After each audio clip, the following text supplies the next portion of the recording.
Hey guys, it's your girl Mariah, and I'm back with another video.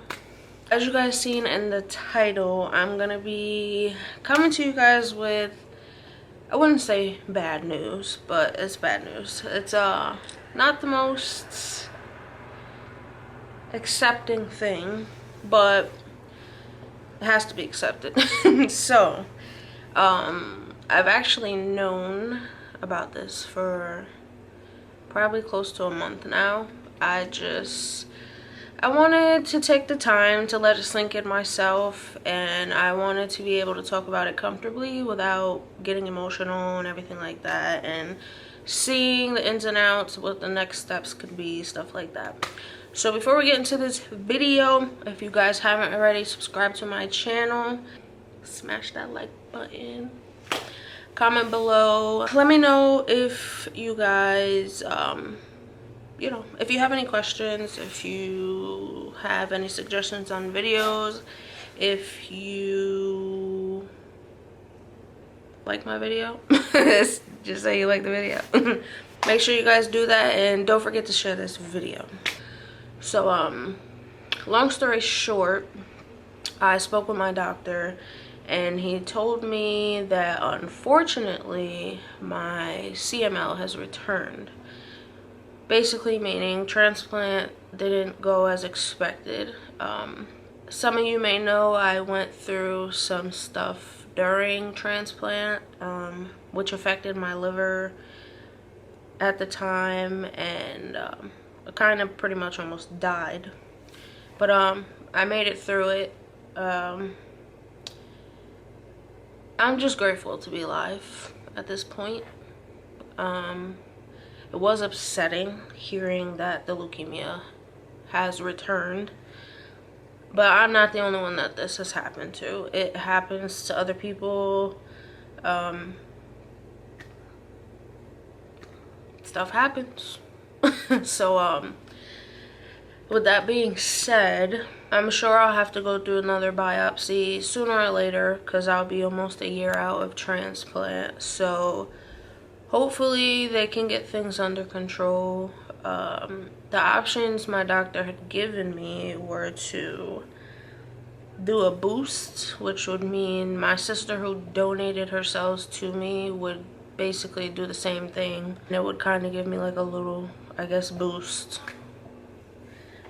But that's something my doctor doesn't want to do unless it's absolutely necessary, being that I went through what I went through with my liver. Also, I am on a chemotherapy drug called I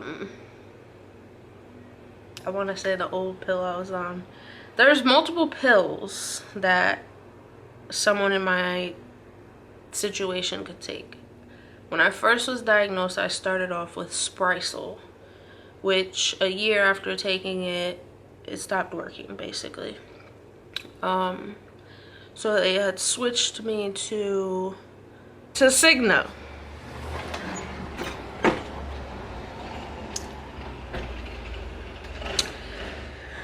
So now I'm on my second pill. I think there's 5 total that you can take or try out or whatever. Not every pill works for everybody. That's why there's so many. But yes, I am on a pill called Cigna now. I'm not sure if the pill is actually not working or if it's just something specific it's not doing that it should be doing.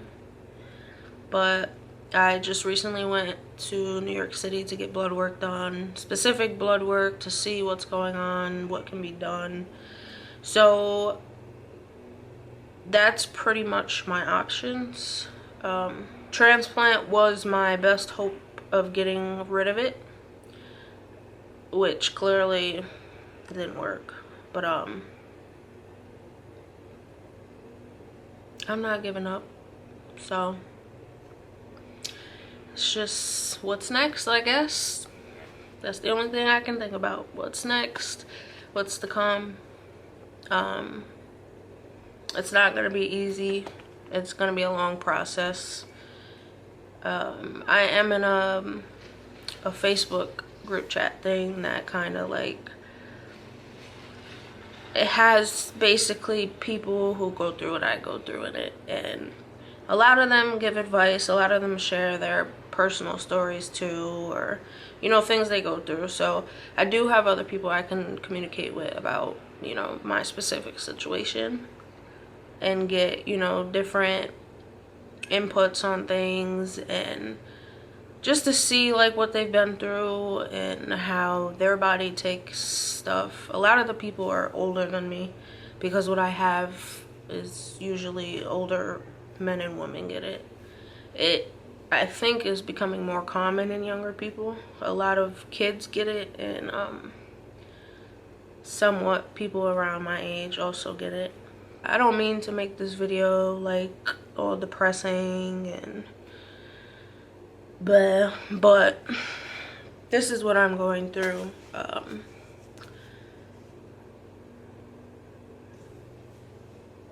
It has made me think a lot about things, especially taking things for granted in life. Some of us don't really realize it, but we do take a lot of things for granted in life, which is unfortunate. But until you really go through something yourself, you'll never really understand. You could say you can.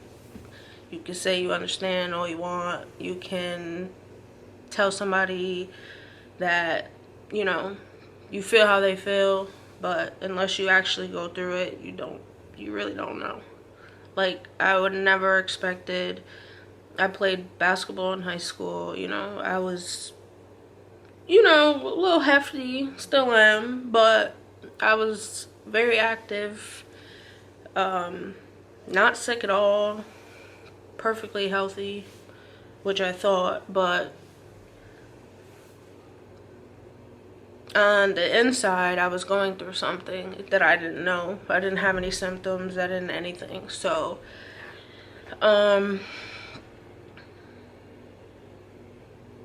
just appreciate what you have. I don't want to make this video too long. I just want to kind of give a little advice out there and let you guys know what I'm going through. Just appreciate life and know that tomorrow isn't promised. Know things could be good and something can just pop up. Just because something bad is happening doesn't mean it also can't turn out to be good. Everything happens for a reason. That's how I look at it. You know, it kind of does suck being 22 and having to go through all this, but I wouldn't wish it on anyone else. There's toddlers going through what I go through. Some of them even couldn't have made it through half of what I went through, so, or didn't make it through what I went through, so it just makes you really think about a lot. Like, at one point I could run up the steps and skip steps. Now I have to walk up the steps and hold a railing. Like, my body just isn't how it used to be. I honestly don't know if it'll ever get back to how it used to be. For those of you who don't know, I am legally disabled. If that's how you say it. That's how I'm gonna say it. But yeah, I am considered disabled. I'm not allowed to work.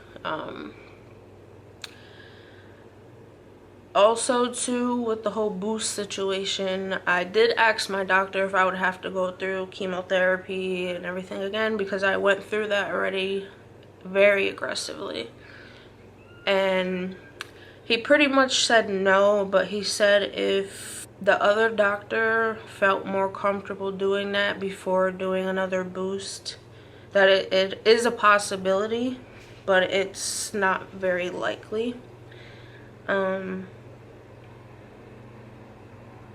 Because it is aggravating going through what I go through, to be constantly knocked down, to then start feeling like yourself again, getting your strength back, getting your appetite back, getting yourself back, and then to go through it all over again.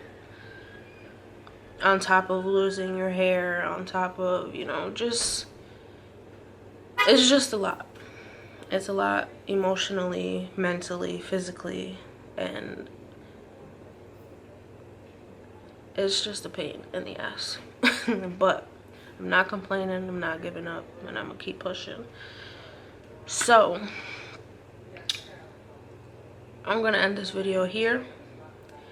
I honestly think this might be my last video talking about this subject, to be honest, because at this point I just want to live my life.